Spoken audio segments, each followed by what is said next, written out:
With the release of Dragon's Dogma 2 serving as a stark reminder of how long I've put off the first game, it seemed the right time to pick up the Nintendo Switch port of Dragon's Dogma Arisen, trading prettiness for portability, and chip away at the backlog. Developed and published by Capcom, it's a distinctly Japanese action RPG, even if the setting and dubious voice acting evokes generic European high fantasy. It's a game that takes a while to reveal its narrative and mechanical depth, but it is a lot of fun if you enjoy the hands-on combat and pawn companion system, though the longer you play, the more annoying several time-wasting mechanics become. The convoluted plot and unsettling characters are by far the most JRPG thing about Dragon's Dogma. You've got overwrought writing, chosen one themes, obvious plot twists, a complete lack of subtlety in human interactions, and several bizarre encounters with no foreshadowing and often no purpose beyond shock value. I've never been sure if these recurrent JRPG elements are by design, a problem with direct translations, or just my predominantly Western filter, but that unpredictability and weirdness was a narrative highlight in 2024, a time when cinematic storytelling techniques and audiovisual spectacle are often valued more than the novelty or quality of a story. That said, it does take a while to hit any interesting revelations or for the several plot threads to converge. A brisk, confusing but narratively significant prologue hints at the cyclical nature of the dragon and their link to the Arisen, followed by your freshly customized hero encountering the reborn dragon ages later, surviving despite losing their heart, and being taunted by the dragon to try reclaiming it. What follows is a tutorial-heavy trek to the capital of Grand Soren, an encounter with a seemingly unhinged duke who claims to have once slew the dragon, the emergence of a dragon-worshipping cult of necromancers, and an introduction to the mysterious pawns, ageless, human-like warriors with no individual will or purpose other than to aid the Arisen. Their primary function is as AI companions and as part of the indirect multiplayer element, but their origin and fate are also significant to the plot. Once your hero is accepted into the Duke's worm hunt, and the second act begins, Dragon's Dogma Arisen lets you off the leash, providing plenty of time and space to appreciate its mechanical depth, just so long as you don't progress clearly marked primary quests that trigger the next act, potentially change the world state, and can cut off entire side quest chains. That freedom can be a double-edged sword for those that crave frequent narrative beats, as the lengthy mid-game, which features lengthy treks to each corner of the world map, feels a lot like running errands for the Duke and a handful of significant NPCs, often with little indication of how these tasks will assist the Arisen's hunt for the dragon, and it doesn't help that the quest design is not a strong point. You'll be sent to deliver messages, kill things, collect things, and escort friendlies, with few novel set pieces outside of boss battles with big health bar to whittle down. Doesn't help that while Gransis is geographically big, it's not dense. You're often sent back to the same location, sometimes right after a prior quest sent you there, maybe with a new path unlocked or some new foes. There is an inordinate amount of notice board collectathons and escort missions to gain XP, currency, and the affinity of NPCs, but at least the primary and side quests do push you to explore new areas, and even feature some simple platforming or puzzling to break up the combat loop.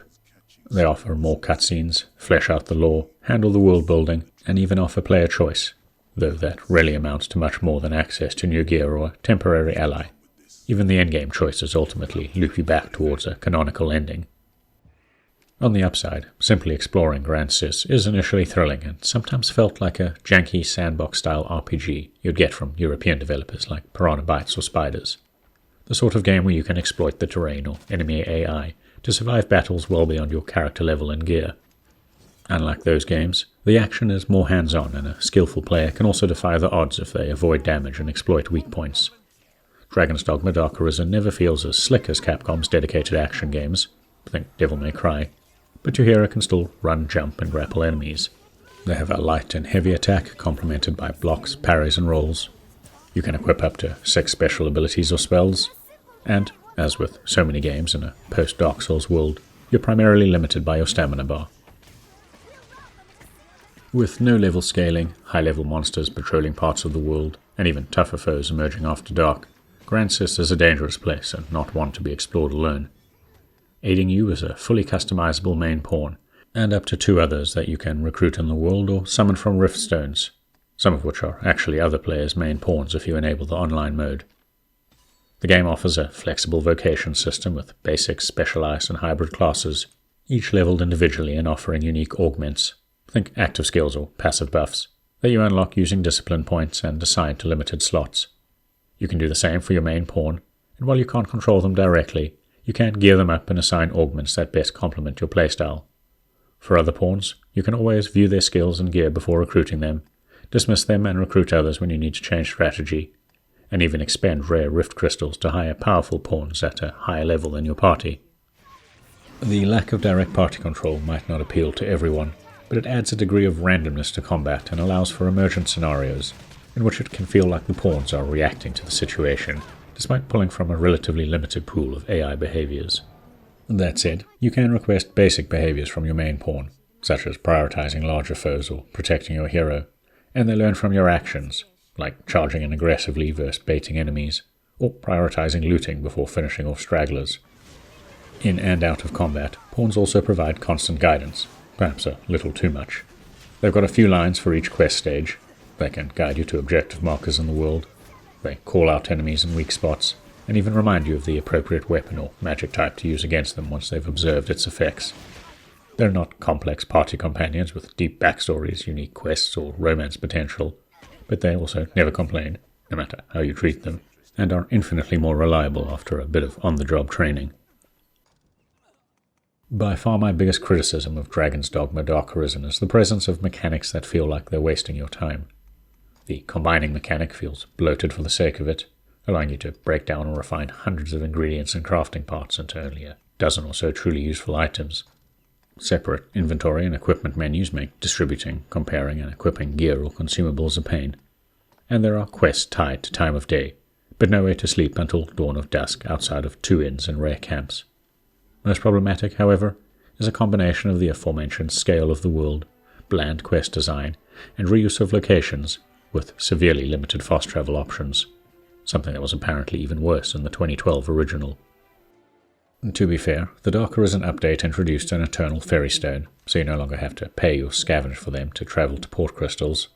They've added another permanent port crystal to the starting village in addition to the capital, and you can find, carry, and place up to 10 portable port crystals on your first playthrough, instead of only in New Game Plus.